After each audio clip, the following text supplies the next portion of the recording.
স্কুলে যাওয়ার পথই হয়ে উঠল মৃত্যুর ফাঁদ। মুহূর্তের মধ্যেই আনন্দের যাত্রা পরিণত হলো শোকের মিছিলে।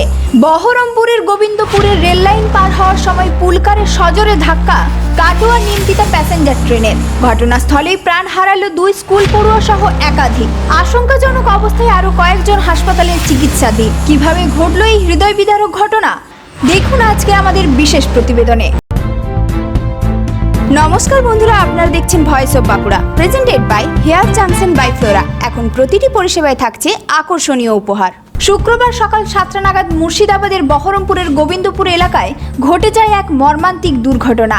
প্রত্যক্ষদর্শীদের দাবি, স্কুল পড়ুয়াদের নিয়ে একটি পুলকার রেল লাইন পার হওয়ার সময় হঠাৎই কাটোয়া নিমতিতা প্যাসেঞ্জার ট্রেন এসে সজোরে ধাক্কা মারে।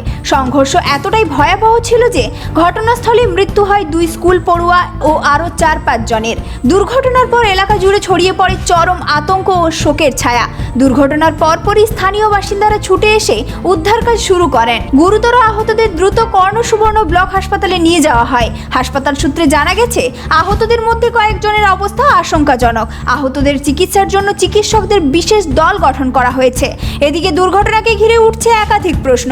স্থানীয়দের অভিযোগ, দুর্ঘটনার সময় রেলগেট খোলা ছিল। যদি সময় মতো গেট বন্ধ করা হতো তাহলে হয়তো এই মর্মান্তিক প্রাণহানি এড়ানো যেত। ঠিক কী কারণে রেলগেট খোলা ছিল সেই বিষয়টি নিয়ে শুরু হয়েছে জোর তদন্তের দাবি।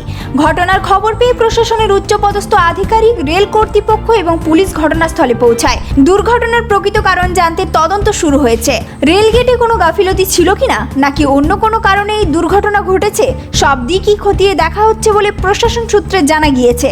এই মর্মান্তিক দুর্ঘটনায় শোকের ছায়া নেমে এসেছে গোটা এলাকায়। 2 শিশুর অকাল মৃত্যুতে ভেঙে পড়েছেন তাদের পরিবারের সদস্যরা। স্থানীয়দের একটাই দাবি, এই দুর্ঘটনার জন্য যদি কারো গাফিলতি প্রমাণিত হয় তাহলে তার বিরুদ্ধে কঠোর ব্যবস্থা নিতে হবে, যাতে ভবিষ্যতে আর কোনো পরিবারকে এমন হৃদয় বিদারক পরিস্থিতির মুখোমুখি হতে না হয়। এই ধরনের গুরুত্বপূর্ণ খবর সবার আগে পেতে আমাদের চ্যানেলটি সাবস্ক্রাইব করুন আর ভিডিওটি শেয়ার করতে ভুলবেন না।